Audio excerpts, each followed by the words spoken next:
थोड़ी देर अपने प्रकाश को शांत कर लेगा।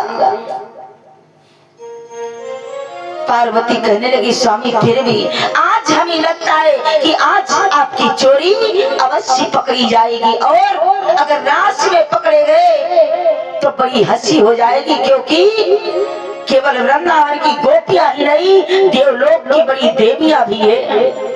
और स्वामी अगर देवियों को पता चल गया आपने ऐसा रूप धारण किया है तो देवियां हमारा बहुत मजाक उड़ाएंगी, बड़ी हंसी हो जाएगी, इसलिए मान जाओ स्वामी। भोले बाबा नहीं माने। पार्वती एक एक बात समझाने लगी स्वामी अरे सुनो कि एक लहरीदार चुनरी, एक लहरीदार चुनरी माथे पे डाल के भोला बन जाऊं भोली घूमता निकाल के, भोला बन जाऊं भोली घूमता निकाल के, भोला बन जाऊं भोली घूमता निकाल के, भोला बन जाऊं भोली घूमता निकाल के।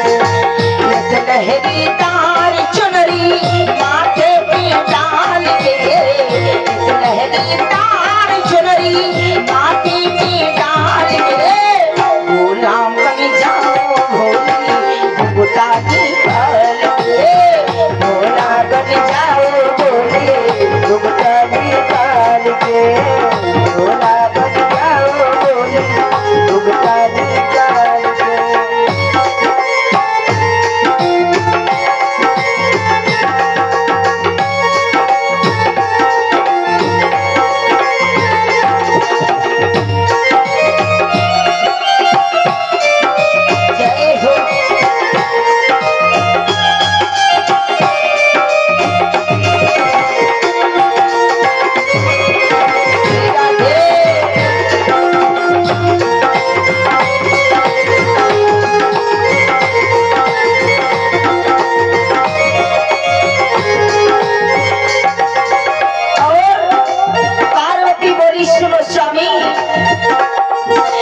बिच्छू वाला कान में डाला गले मुंड की माला, चंदा का बुझियारा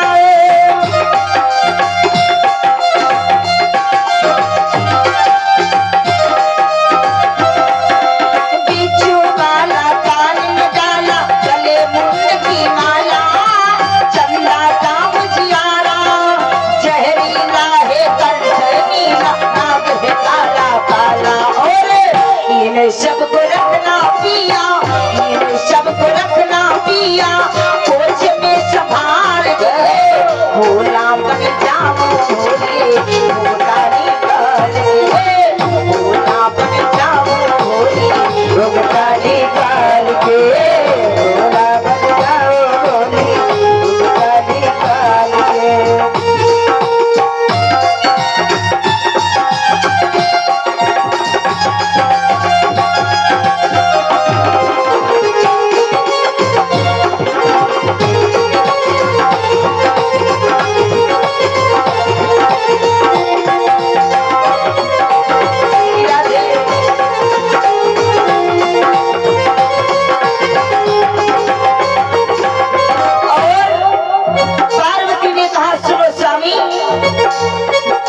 सब कुछ तेरा कहाँ छिपेगा, सुनो गंग का पानी है, सुनो गंग का पानी है।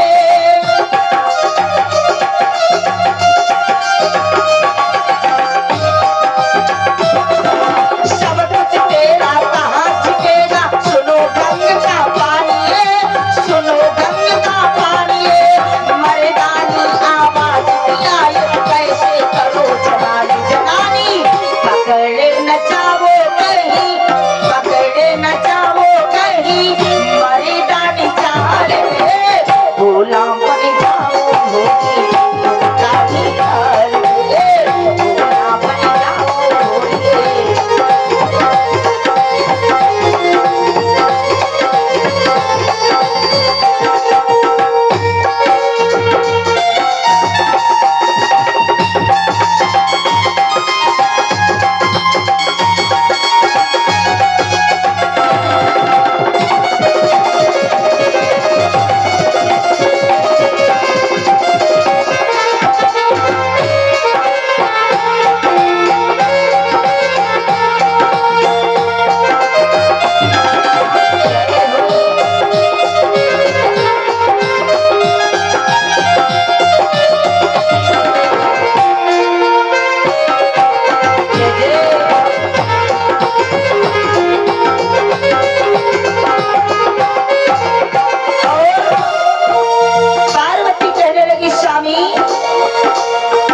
नारी का रूप धारण कर लिया, सब बात ठीक है, लेकिन ये जो गंगा की धारा बह रही है इसे आप कैसे भला छिपा पाओगे? भोले बाबा कहने लगे ये बात तो ठीक कहती हो पार्वती, चलो कोई बात नहीं, इसकी भी मैं कोई व्यवस्था करूंगा। तो भोले बाबा ने क्या किया, यमुना मैया से कहा कि यमुना थोड़ा सा स्थान छोड़ दो, जिससे कुछ देर के लिए हमको गंगा को तुम्हारे साथ रखना है। यमुना ने स्थान छोड़ दिया। भोले बाबा ने कुछ क्षणों के लिए गंगा जी को उतारकर यमुना जी के बगल में छोड़ दिया। तो भक्तों, वृंदावन जो भी भक्त जाता है ध्यान से देखना, वृंदावन में जो यमुना जी की धारा बहती है उसमें दो रंग का पानी बहता है, एक में एक तरफ सफेद साफ रंग का और दूसरी तरफ सांवले रंग का नीले रंग का जल बहता है। नीले रंग की यमुना जी और साफ रंग की गंगा जी।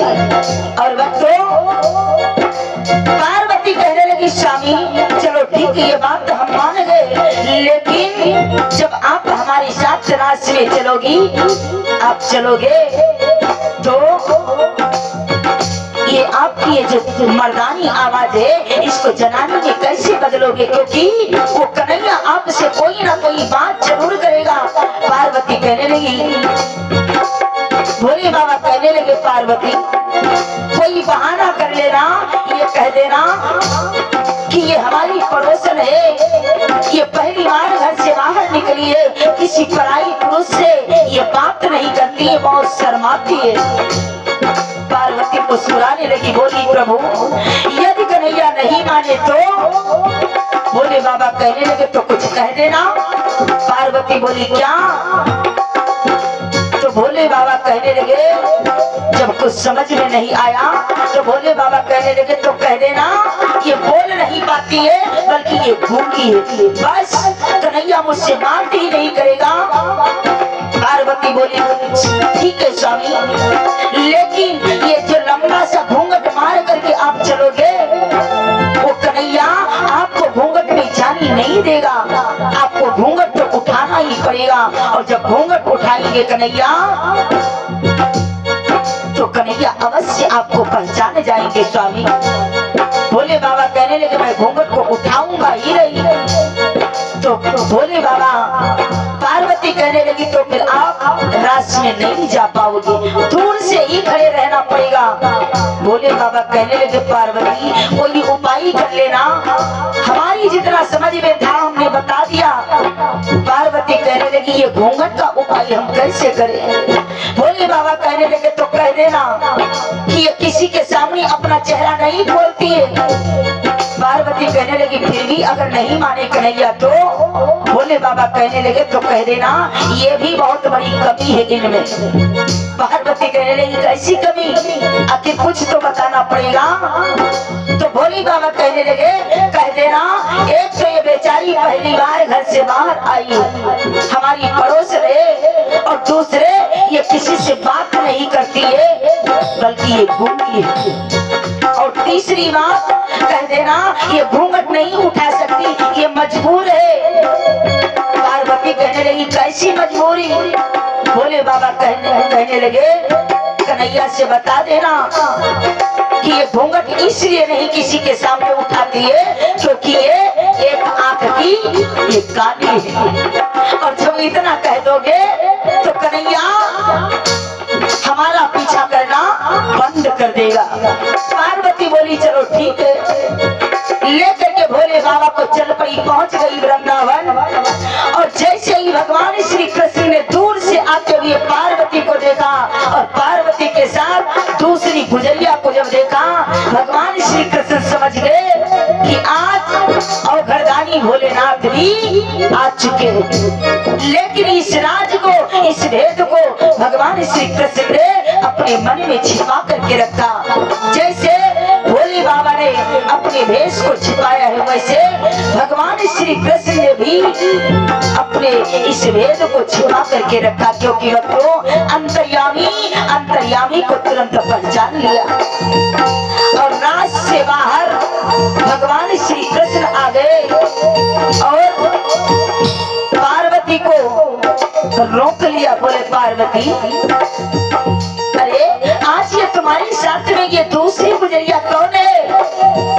पार्वती कहने लगी, कन्हैया ये हमारी पड़ोसन है, हमने आपकी राज की बहुत प्रशंसा किया तुम इससे, तो इसने कहा आज मैं भी तुम्हारे साथ में चलूंगी। सो कन्हैया हम इनको भी साथ में ले आई। भगवान कन्हैया कहने लगे, बहुत अच्छा किया पार्वती। और भगवान श्री कृष्ण तो जानते ही है कैलाश पर्वत पर इनकी कौन पड़ोसन और रहते हैं। भगवान बोले ठीक है पार्वती, लेकिन अपनी गुजरिया को ये भी बता दो, अपनी सखी को, कि घूंघट में हमारे राज में कोई भी सखी नहीं जा सकती। इनसे कहो जरा ये घूंघट को तो उठाए। पार्वती कहने लगी, कन्हैया यही तो सबसे बड़ी समस्या है, ये बेचारी घूंघट नहीं उठा सकेगी। भगवान बोले क्यों? पार्वती बोली, कन्हैया ये बहुत शर्माती, किसी के सामने अपना चेहरा नहीं खोलती। भगवान बोले पार्वती, अरे यहाँ पर कैसी शर्म, यहाँ पर तो सब नारी ही नारी है, भला किसके सामने पर्दा? इसलिए इनसे कहो ये घूंघट को उठाए। पार्वती बोले मान जाओ कन्हैया, ये बहुत मजबूर है, बहुत लाचार है। भगवान बोले यहाँ पर कोई मजबूरी काम नहीं करेगी। पार्वती जब ये कैलाश पर्वत से यहाँ तक आ सकी है तो घूंघट उठाने में कैसी मजबूरी? इनसे कहो जरा घूंघट को उठाए। तब पार्वती ने जाना कि भेद खुल जाएगा, तो भोले बाबा पार्वती के पीछे छिपे खड़े हुए और इशारा कर रहे, पार्वती कुछ करो। तो पार्वती के मुख से अचानक निकल गया, बोली कन्हैया ये घूंघट नहीं उठा सकती, क्योंकि ये एक आंख की कानी है बेचारी, इसलिए ये घूंघट नहीं उठाएगी। भगवान श्री कृष्ण के हंसी आ गई, बोले चलो ठीक है, अगर ये घूंघट नहीं उठा सकती तो इतनी देर से हम ही बात करते जा रहे हैं, इनसे भी कहो ये भी कुछ हमसे बात करे। पार्वती बोली कन्हैया ना परेशानी करो, एक तो बेचारी ये पहली बार आई है और आप कहते हो बात करने के लिए ना कोई जान ना कोई पहचान, ये कैसे आपसे बात करे? भगवान बोले जान पहचान बनने में देर नहीं लगती, इसलिए बहाना ना करो पार्वती, इनसे कहो ये बात करे। तब पार्वती कहने लगी कन्हैया नहीं मानते हो तो सुनो, ये एक तो घूंघट नहीं उठा सकती, एक आंख की कानी और दूसरे मजबूरी इस बात की है, ये बात तो करना चाहती है लेकिन बात कर नहीं सकती, क्योंकि ये बोल नहीं सकती है, ये गूंगी है। और जैसे ये बात कही भगवान श्री कृष्ण ने भोले बाबा के झपट करके हाथ को पकड़ लिया और पार्वती के सामने खड़ा किया और घूंघट को पकड़ लिया। अब तो हुआ क्या?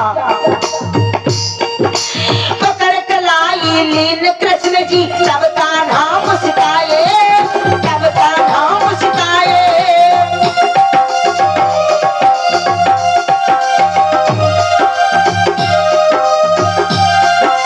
पकड़ कलाई लीन कृष्ण जी तब का नाम सिखाए, तब का नाम सिखाए। सबको आई फिर घूंघट में कौन घूंघट में आई, आए आके पड़ी हो वाले, आके पड़ी हो वाले, आज रात नमाज भोला बन जाओ भोली, भोला निकाल के, भोला बन जाओ भोली, भोला निकाल के, भोला बन जाओ भोली, भोला निकाल।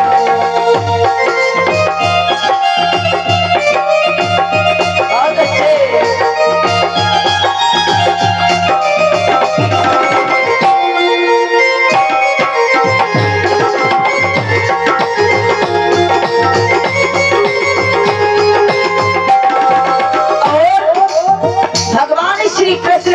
गुजरिया बहाने तुम चाहे जितनी कर लो, लेकिन आज तुम्हारा पाला इस कन्हैया से पड़ा हुआ है, बच नहीं सकती गुजरिया, घूंघट तो तुम्हें उठाना ही पड़ेगा। भगवान श्री कृष्ण ने भोले बाबा के लंबे से घूंघट को पकड़ लिया। भोले बाबा जान गए अब मैं नहीं बचूंगा। तो भोले बाबा जब चलने लगे थे तो अपना त्रिशूल तो कैलाश पर्वत पर छोड़ आए आए थे, क्योंकि वो सामने दिखाई पड़ता। लेकिन जो डमरू था ना, वो डमरू भोले बाबा छोड़ कर नहीं आए, बगल में दबा करके लाए।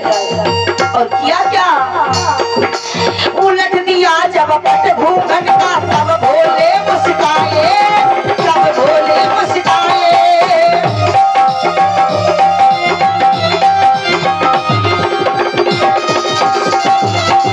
उलट दिया जब पट घूंघट का, तब भोले मुस्काए, तब भोले मुस्काए। उसी दिवस से भोले बाबा भोगेश्वरी कहलाए लाए।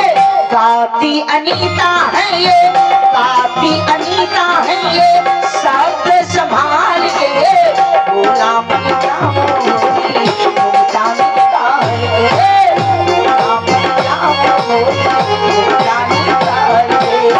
एक लहरीदार चुनरी माटी की डाल के, एक लहरीदार चुनरी माटी की डाल के, भोला मन क्या मोरी, भोला मन क्या मोरी, भोला मन क्या मोरी, भोला मन क्या मोरी, भोला मन क्या